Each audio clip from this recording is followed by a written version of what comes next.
Hi everyone, today we're going to take a look at the Nissan Leaf.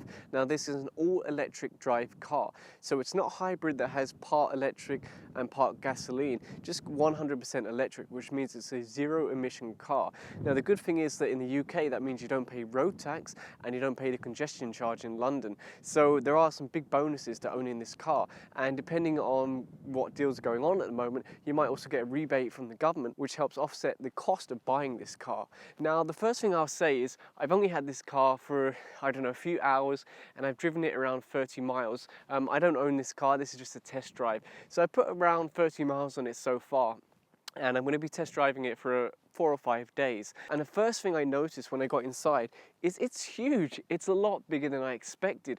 I was thinking, I mean, I've seen them driving around and so on, but until you go inside, you really don't realize how big it is. And I was thinking that was going to be something like a smart car or the Chinese electric cars. You know, they're very small and compact and light, but it's a big car. When you're inside, it's like sitting in an SUV or a 4x4. It's very, very large inside, and the drive is so smooth. I absolutely love it.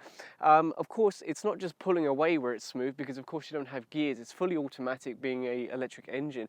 But even just driving around town, when you take a curve on the motorway, for example, it just sticks to the road perfectly. And being electric, the acceleration is just incredible. You put your foot down and it takes off like a race car. And you might get the odd slippage of the wheel, you know, with traction, but it does have traction control. You can turn it off if you want to go a little bit wild. But basically, even if you put your foot down to accelerate as hard as you can, it might slip, for instance, a quarter of a wheel, and then the traction control will kick in and you'll just zoom off. It's such a fun car to drive. Other things is the technology inside. Now there are different models, and depending on which one you get depends on the different features. Now I don't want to go into too much detail in this video because I'm going to have to break it up into sections, otherwise I'll end up with like a 2-hour video. But this one has the 360 camera view, for example, the heated steering wheel, the heated seats, everything like that. So this one has all the extra, basically all the add-ons so that I can show you them. Now this is just a quick introduction to the car, have a look around, a quick test drive, so I won't go into too much detail. I'll split that up into other videos.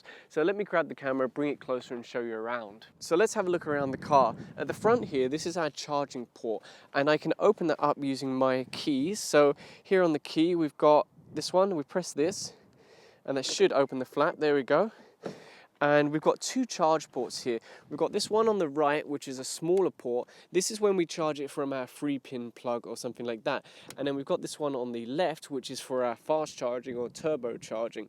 And again, that one can just be closed. And the interesting thing about this car is that it's waterproof. Now, you might be thinking, okay, of course it's waterproof. If you go inside the car, you don't want to get wet. But no, this is actually waterproof up to the wing mirrors. So you can fully submerge the bottom half of this car in water, and it's not going to have any problems. Now, I don't know if I'm going to be able to test that, because the thing I'm worried about is if I really do submerge it up to, say, here, I don't know, maybe I'll break it and then I'll have to phone them and say, oh, you know, that car that you lent me, I've accidentally flooded it.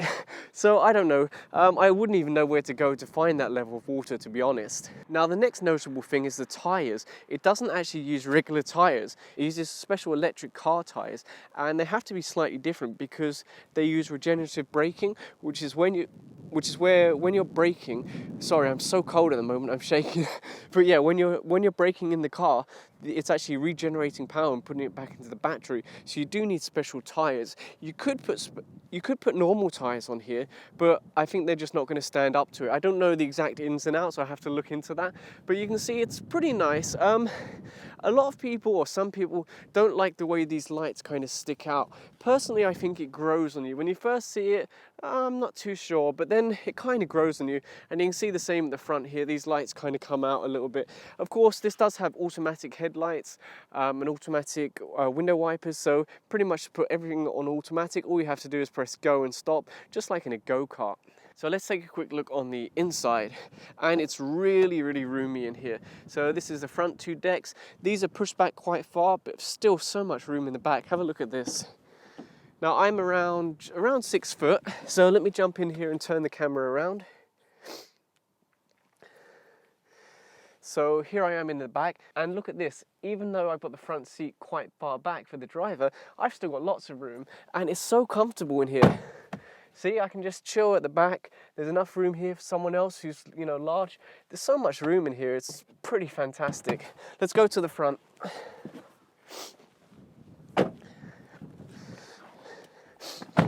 So here I am in the front. I've got so much space. Look at this. It just feels so nice. I mean, this isn't an advert for them, by the way.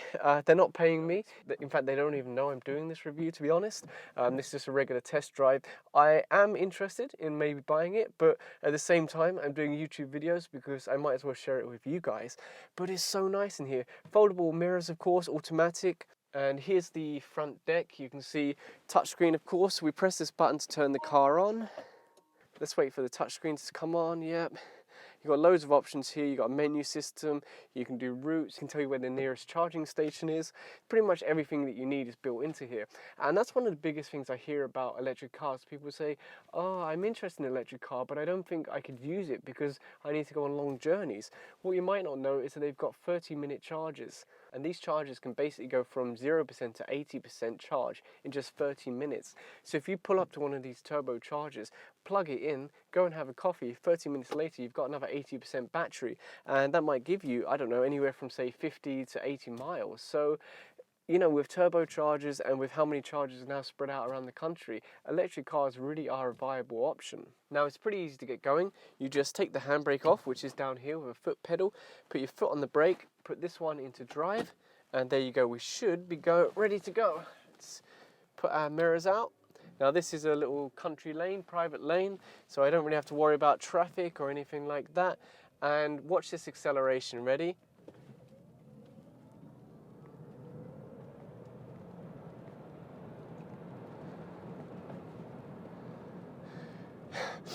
That's pretty quick, right? The acceleration in this thing is just incredible. You put your foot down and it just goes. Now, hopefully no one's going to steal my tripod down there. Yeah, so I'm looking at you, Mr. Mitsubishi. Let's turn around and go back and get my stuff. Let's go. Whoa, it just throws you back in your seat. Now, of course, you don't have to drive like that. I'm really putting my foot down and slamming on the accelerator. You don't need to drive like that. But it is a lot of fun. Right, let's turn around up here. Hopefully my tripod will still be there when we go back. Now, one thing to note is that if you do put your foot down, woohoo! Traction control kicks in there, stops you from sliding around the place. Now, if you do drive like that, you're really going to reduce the range of your battery. That's why they put an eco mode on here. If I turn on eco, basically my acceleration, like how fast I can accelerate, is hugely cut down. It's still comfortable and you can still have fun driving it, but with eco mode, you really do notice that you're not getting quite the same power.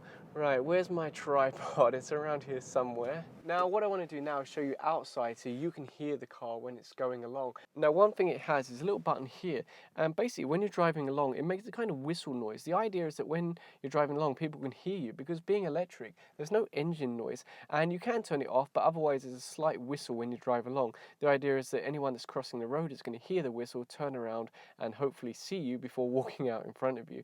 And I had a kind of encounter earlier where a guy was about to cross the road and walk straight in front of me because he didn't hear the car coming. So it is something you have to be a little bit cautious about when you're driving an electric car, because people on the street aren't going to hear you like a normal car, so you have to be more cautious, and you should probably leave a little whistle noise on because it's safer for them, because you don't want to hit somebody. So let me put the camera back outside on the tripod and let you see the car go along so you can see, you know, how it goes, how it sounds, and so on.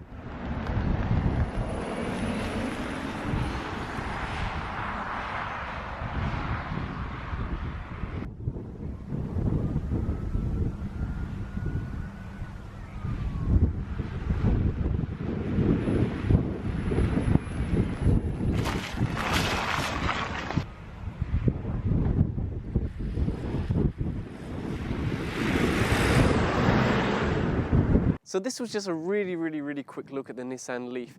It's an electric car, it's really good, there's charging stations all over the place. I'm going to have a lot more videos about this because I couldn't possibly cover the whole thing in one video. But I just wanted to make at least a quick intro video for anyone that might be interested. There are a lot of charge stations, so for those people who say, oh, I couldn't use it because I wouldn't be able to charge it, or oh, I couldn't drive to Scotland in it, when was the last time you drove to Scotland? That's what I heard earlier today. Oh, I wouldn't buy an electric car because I couldn't drive to Scotland. I said, when did you last drive to Scotland? Never. Like, all they do is drive around the town, you know, maybe 20, 30 miles a day maximum. So forget this idea about, oh, maybe one day I'll drive to Scotland, because honestly, most likely it's not going to happen. And even if you did, if you planned your route ahead, you could actually do it using their turbochargers that goes from 0 to 80% charge in 30 minutes. You could do it. You could do a really long drive, pull over, plug in, have a coffee, on the road again. You could do it. I believe you could go from the bottom of the UK to the top of the UK if you planned your trip properly, because there are so many charge stations now. So if you enjoyed this video, please give a thumbs up and subscribe. Thanks for watching.